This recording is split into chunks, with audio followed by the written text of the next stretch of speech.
ಬಹಳ ಜನ ಇದನ್ನ ತುಂಬಿ ಕಸ ಅಂತಾನೂ ಕೂಡ ಕರೀತಾರೆ. ಇದು ಕಸ ಅಲ್ಲ, ಆರೋಗ್ಯದ ರಸ. ಇದು ಕಫ, ಅಸ್ತಮಾದಂತಹ ಸಮಸ್ಯೆಗಳನ್ನ ಪರಿಹಾರ ಮಾಡ್ಕೋಬಹುದು. ತುಂಬಿ ಎಲೆಯ ರಸ ಅರ್ಧ ಚಮಚ, ಕುಪ್ಪೆ ಎಲೆಯ ರಸ ಅರ್ಧ ಚಮಚ. ಬೆಳಗ್ಗೆ ಸಂಜೆ ಖಾಲಿ ಹೊಟ್ಟೆಲಿ ಸೇವಿಸಿ. ದೊಡ್ಡವರಾದ್ರೆ 8 ಹನಿ ಹಾಕಿದ್ರೆ 21 ದಿವಸದಲ್ಲಿ ಮೈಗ್ರೇನ್ ಸಮಸ್ಯೆ ನಾವು ಗುಣಪಡಿಸ್ಕೋಬಹುದು. ಗ್ಯಾಸ್ಟ್ರಿಕ್ ವಾಸಿ ಮಾಡ್ಕೊಳ್ಳಿಕ್ಕೆ ಸಿಂಪಲ್ ಮನೆ ಮದ್ದು ಅಂದ್ರೆ ಜೀರಿಗೆ ಕಷಾಯ ಕುಡಿಯೋದು. 3-4 ಚಮಚ ಹರಳೆಣ್ಣೆ ಕುಡಿದ್ರೆ ಮಲಬದ್ಧತೆ ಗುಣ ಆಗುತ್ತೆ. 2 ಲೋಟ ನೀರಲ್ಲಿ ಕುದಿಸಿ ಅರ್ಧ ಲೋಟ ತಿಳಿಸಿ ಸೇವನೆ ಮಾಡೋದ್ರಿಂದನೂ ಕೂಡ ಗ್ಯಾಸ್ಟ್ರಿಕ್ ಅಸಿಡಿಟಿ, ಕಾನ್ಸ್ಟಿಪೇಷನ್ ಗುಣ ಆಗುತ್ತೆ. ಮುಖದ ಮೊಡವೆ, ಕಪ್ಪು ಕಲೆ, ಪಿಗ್ಮೆಂಟೇಷನ್ ಇರ್ತಕ್ಕಂಥವ್ರು ಜಜ್ಜಿ ರಸವನ್ನ ಹಚ್ಚೋದ್ರಿಂದ ಶರೀರದಲ್ಲಿ ವಿಷ ಶುದ್ಧೀಕರಣ ಮಾಡ್ಲಿಕ್ಕೆ ಉಪಯೋಗ ಮಾಡ್ತಾರೆ.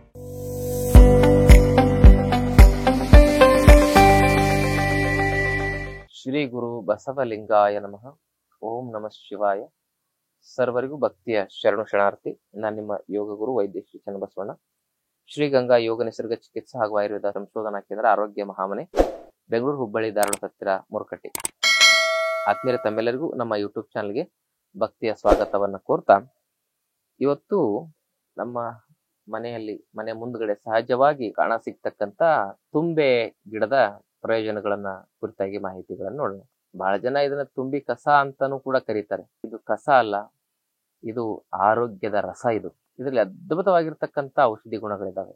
Aunty bacterial, anti fungal, anti inflammatory, anti viral, anti microbial ಹಾಗೂ natural detoxification quality, anti oxidant, nitric oxide, ಹೀಗೆ ಎಲ್ಲಾ ಔಷಧಿ ಸತ್ವಗಳನ್ನು ಕೂಡ ಈ ಒಂದು ತುಂಬೆ ಎಲೆಯಲ್ಲಿ ನಾವು ಕಾಣಬಹುದು. ಇದೆಂತಹ ಒಂದು ದಿವ್ಯ ಔಷಧಿ ಅಂತ ಹೇಳಿದ್ರೆ, ಇದರ ಪ್ರಯೋಗವನ್ನ ನಾವು ಮಾಡೋದ್ರಿಂದ ಕೆಮ್ಮು, ಕಫ, ಅಸ್ತಮಾದಂತಹ ಸಮಸ್ಯೆಗಳನ್ನ ಪರಿಹಾರ ಮಾಡ್ಕೋಬಹುದು. ಹೇಗೆ? ತುಂಬೆ ಎಲೆಯ ರಸ ಅರ್ಧ ಚಮಚ ಹಾಗೂ ಕುಪ್ಪೆ ಎಲೆಯ ರಸ ಅರ್ಧ ಚಮಚ ಇರ್ಲಿ. ಈ 2 ಎಲೆಗಳನ್ನ ಅರ್ಧ ಚಮಚ ಹಾಕಿ ರಸವನ್ನು ತೆಗೆದು, ಎಲೆಯ ರಸ ಅರ್ಧ ಚಮಚ, ಅದರಲ್ಲಿ ಅರ್ಧ ಚಮಚ ಜೇನು ಹಾಕಿ, ಒಂದು 4-5 ಚಿಟಿಕೆ ಕಾಳುಮೆಣಸಿನ ಪುಡಿ ಹಾಕಿ ಬೆಳಗ್ಗೆ ಸಂಜೆ ಖಾಲಿ ಹೊಟ್ಟೆಲಿ ಸೇವಿಸಿ. ದೊಡ್ಡವರಾದ್ರೆ. ಸಣ್ಣ ಮಕ್ಕಳಿಗಾದ್ರೆ 1/4 ಚಮಚ. ಇನ್ನೂ ಸಣ್ಣ ಮಕ್ಕಳಾದ್ರೆ ವೈದ್ಯರ ಸಲಹೆ ತೆಗೆದುಕೊಳ್ಳಿ. 5 ವರ್ಷದ ಮೇಲಾದ್ರೆ 1/4 ಚಮಚ ಕೊಡ್ಬೋದು. 5 ವರ್ಷದ ಒಳಗಿದ್ರೆ ವೈದ್ಯರ ಸಲಹೆ ತೆಗೆದುಕೊಂಡು ಕೊಡಿ. ಇದು ಜೇನುತುಪ್ಪದಲ್ಲಿ ಬೆರೆಸಿ ಬೆಳಗ್ಗೆ ಸಂಜೆ ಕೊಡೋದ್ರಿಂದ ಎದೆಯಲ್ಲಿ ಕಟ್ಟಿರುವ ಕಫ, ಅಲರ್ಜಿ, ಕೆಲವು ಜನರಿಗಂತೂ ಈ ವೀಸಿಂಗ್ ಬಂದು ಪುಪ್ಸಗಳು ಹೊಡ್ಕೊಳ್ತಾ ಇರ್ತವೆ, ಎಳ್ತಾ ಬರ್ತಿರ್ತದೆ. ಅಂಥವ್ರಿಗೆ ಇದು ಒಳ್ಳೆ ಪರಿಹಾರ ಅಂತ ಹೇಳ್ಬೋದು. 100ಕ್ಕೆ 90% ಜನರು ಇದರಿಂದ ಆ ಕಫದ ಅಲರ್ಜಿಗಳನ್ನು ಕಡಿಮೆ ಮಾಡ್ಕೋಬಹುದು. ಈ ಎಲೆ ರಸವನ್ನ ಮೂಗಿಗೆ, ಮೈಗ್ರೇನ್ ಇರೋರು ಬಲಗಡೆ ತಲೆನೋವಿದ್ರೆ ಎಡಗಡೆ ಮೂಗಿ, ಎಡಗಡೆ ತಲೆನೋವಿದ್ರೆ ಬಲಗಡೆ ಮೂಗಿಗೆ ಬೆಳಗ್ಗೆ 5 ಗಂಟೆಯಿಂದ 6 ಗಂಟೆ ಒಳಗೆ ಹಾಕಬೇಕು. 8 ಹನಿ ಹಾಕಿದ್ರೆ 21 ದಿವಸದಲ್ಲಿ ಮೈಗ್ರೇನ್ ಸಮಸ್ಯೆ ನಾವು ಗುಣಪಡಿಸ್ಕೋಬಹುದು. ಅಸಿಡಿಟಿ, ಗ್ಯಾಸ್ಟ್ರಿಕ್ ಇದ್ದವರು ಅದಕ್ಕೆ ಸಂಬಂಧಪಟ್ಟಿರ್ತಕ್ಕಂಥ ಮನೆ ಮದ್ದು ಮಾಡ್ಕೊಂಡು ಅದ್ರ ಜೊತೆಗೆ ಇದನ್ನ ಮಾಡ್ಕೊಂಡ್ರೆ ಮೈಗ್ರೇನ್ ಹೋಗುತ್ತೆ. ಅಸಿಡಿಟಿ, ಗ್ಯಾಸ್ಟ್ರಿಕ್ ಹೋಗ್ಬೇಕು, ಮೊದಲು ಮಲಬದ್ಧತೆನೂ ಕೂಡ ಹೋಗ್ಬೇಕು. ಅದಕ್ಕೆ ಅಸಿಡಿಟಿಗೆ, ಗ್ಯಾಸ್ಟ್ರಿಕ್ಗೆ, ಮಲಬದ್ಧತೆಗೆ ಏನ್ ಮಾಡ್ಕೋಬೇಕಂತ ಹಲವಾರು ವಿಡಿಯೋ ಹೇಳಿದೆವು ನಾವು. ಅದನ್ನ ತಾವು ನೋಡ್ಬೋದು. ಇಲ್ಲ ಅಂದ್ರೆ ಈ ವಿಡಿಯೋದ ಡಿಸ್ಕ್ರಿಪ್ಷನ್ ಅಲ್ಲಿ ಆ ವಿಡಿಯೋದ ಲಿಂಕ್ ಹಾಕಿರ್ತೇವೆ. ಸುಮ್ಮನೆ ಗ್ಯಾಸ್ಟ್ರಿಕ್ ವಾಸಿ ಮಾಡ್ಕೊಳ್ಳಿಕ್ಕೆ ಸಿಂಪಲ್ ಮನೆ ಮದ್ದು ಅಂದ್ರೆ ಈ ಜೀರಿಗೆ ಕಷಾಯ ಕುಡಿಯೋದು, ಅಥವಾ ಅಸಿಡಿಟಿ ವಾಸಿ ಮಾಡ್ಕೊಳ್ಳಿಕ್ಕೆ ಸಿಂಪಲ್ ಮನೆ ಮದ್ದು ಅಂದ್ರೆ ಧನಿಯಾ ಕಷಾಯ, ಸೋಂಪು ಕಾಳಿನ ಕಷಾಯ ಕುಡಿಯೋದು. ಮಲಬದ್ಧತೆಗೆ 3-4 ಚಮಚ ಹರಳೆಣ್ಣೆ ಕುಡಿದ್ರೆ ಮಲಬದ್ಧತೆ ಗುಣ ಆಗುತ್ತೆ. ಅದಷ್ಟು ಮಾಡ್ಕೊಂಡು ಮೂಗಿಗೆ ರಸ ಹಾಕೋದ್ರಿಂದ ಮೈಗ್ರೇನ್ ಗುಣ ಮಾಡ್ಕೋಬಹುದು. ಅದಷ್ಟೇ ಅಲ್ಲದೆ ಎಲೆಯನ್ನ ಒಂದು ಮುಷ್ಟಿ 2 ಲೋಟ ನೀರಲ್ಲಿ ಕುದಿಸಿ ಅರ್ಧ ಲೋಟ ತಿಳಿಸಿ ಸೇವನೆ ಮಾಡೋದ್ರಿಂದನೂ ಕೂಡ ಗ್ಯಾಸ್ಟ್ರಿಕ್ ಅಸಿಡಿಟಿ, ಕಾನ್ಸ್ಟಿಪೇಷನ್ ಗುಣ ಆಗುತ್ತೆ. ಅದಷ್ಟೇ ಅಲ್ಲದೆ ಇದು ರಕ್ತವನ್ನ ಸ್ವಚ್ಛ ಮಾಡುತ್ತೆ. ಆಮೇಲೆ ಜಾಯಿಂಟ್ಸ್ ಪೇನ್ ಇರೋರು ಇದ್ರ ಎಲೆಯನ್ನ ಜಜ್ಜಿ ಪೇಸ್ಟ್ ಮಾಡಿ ಅದನ್ನ ಸ್ವಲ್ಪ ಎಣ್ಣೆಯಲ್ಲಿ ಬಿಸಿ ಮಾಡಿ ಜಾಯಿಂಟ್ ಪೇನ್ ಇರೋ ಕಡೆ ಹಚ್ಕೊಳ್ಳೋದ್ರಿಂದ ಜಾಯಿಂಟ್ಸ್ ಪೇನ್ ಅನ್ನು ಕಡಿಮೆ ಮಾಡ್ಕೋಬಹುದು. ಇದರ ಕಷಾಯ ಕುಡಿಯೋದ್ರಿಂದ ಜಾಯಿಂಟ್ಸ್ ಪೇನ್ಗೆ ಅದು ಕೂಡ ಉಪಯೋಗ ಆಗುತ್ತೆ.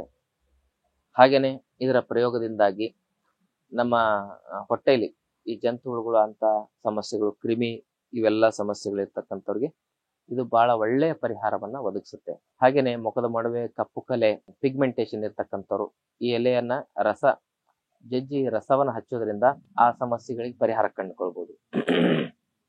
ಅದಷ್ಟೇ ಅಲ್ಲದೆ ಈ ಎಲೆಯ ಪೇಸ್ಟ್ ಅನ್ನ ನಾವು ಕೊಬ್ಬರಿ ಎಣ್ಣೆ ಜೊತೆಗೆ ಮಿಶ್ರಣ ಮಾಡಿ ತಲೆಗೆ ಹಚ್ಚಿ 1 ತಾಸಿನ ನಂತರ ಅಂಟುವಾಳಕಾಯಿ ಅಥವಾ ಸೀಗೆಕಾಯಿಂದ ತಲೆ ತೊಳೆದ್ರಿಂದ ಅದರಲ್ಲಿ ಡ್ಯಾಂಡ್ರಫು, ನೆರೆ ಕೂದಲಿನ ಸಮಸ್ಯೆ, ಕೂದಲು ಉದುರೋದು, ಇವೆಲ್ಲ ಸಮಸ್ಯೆಗಳಿಗೆ ಪರಿಹಾರ ಕಂಡುಕೊಳ್ಬಹುದು.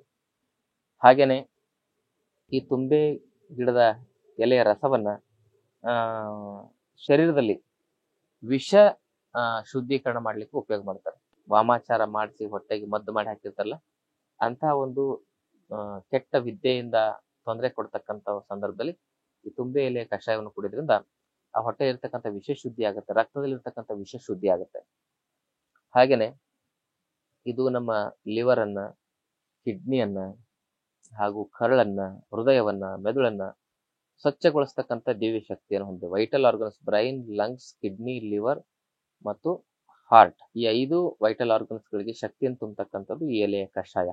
ಹಾಗೂ ಇದರಿಂದ ನಮ್ಮ ನರಮಂಡಲಗಳಲ್ಲಿ ಉತ್ಸಾಹ, ಚೈತನ್ಯ ಬರ್ತದೆ, ರಕ್ತ ಶುದ್ಧೀಕರಣ ಆಗುತ್ತೆ. ಇದಿಷ್ಟೆಲ್ಲ ಒಂದು ಉಪಯೋಗ ಹೊಂದಿದೆ. ಮತ್ತೆ ಇದರ ಕಷಾಯ ಮಾಡೋದು ಹೇಗೆ ಅಂತ ಮತ್ತೊಮ್ಮೆ ಹೇಳ್ತೀನಿ. 1 ಮುಷ್ಟಿ ಎಲೆ 2 ಗ್ಲಾಸ್ ನೀರಲ್ಲಿ ಕುದಿಸಿ ಅರ್ಧ ಗ್ಲಾಸ್ ತಿಳಿಸಿ ಕುಡಿಯೋದು. ಇದಿಷ್ಟು ಮಾಡ್ಬೋದು ಅಂತಕ್ಕಂಥ ಮಾತನ್ನು ಹೇಳ್ತಾ, ಮಾಹಿತಿ ಇಷ್ಟವಾದಲ್ಲಿ ವಿಡಿಯೋನ ಶೇರ್ ಮಾಡಿ, ಚಾನಲ್ ಸಬ್ಸ್ಕ್ರೈಬ್ ಮಾಡ್ಕೊಳ್ಳಿ. ನಮ್ಮ ಆಶ್ರಮದಲ್ಲಿ 5 ದಿನದ ಶಿಬಿರ ಇದೆ. ತಾವು ಆಸಕ್ತಿ ಇದ್ರೆ ಆ ಶಿಬಿರಕ್ಕೆ ಭಾಗವಹಿಸಿ. ತಮ್ಮೆಲ್ಲರಿಗೂ ಭಕ್ತಿಯ ಶರಣು ಶರಣಾರ್ಥಿ. ಲೇಟೆಸ್ಟ್ ಹಾಗೂ ಇಂಟ್ರೆಸ್ಟಿಂಗ್ ಸುದ್ದಿಗಳಿಗಾಗಿ ಬಾಸ್ ಟಿವಿ ಕನ್ನಡ ಚಾನೆಲ್ನ ಸಬ್ಸ್ಕ್ರೈಬ್ ಮಾಡಿ. ಹಾಗೆಯೇ ಬೆಲ್ ಐಕಾನ್ ಪ್ರೆಸ್ ಮಾಡಿ. ಇದರ ಜೊತೆಗೆ ಫೇಸ್ಬುಕ್, ಇನ್ಸ್ಟಾಗ್ರಾಮ್, ಎಕ್ಸ್ ನಲ್ಲೂ ಮಿಸ್ ಮಾಡದೆ ಫಾಲೋ ಮಾಡಿ.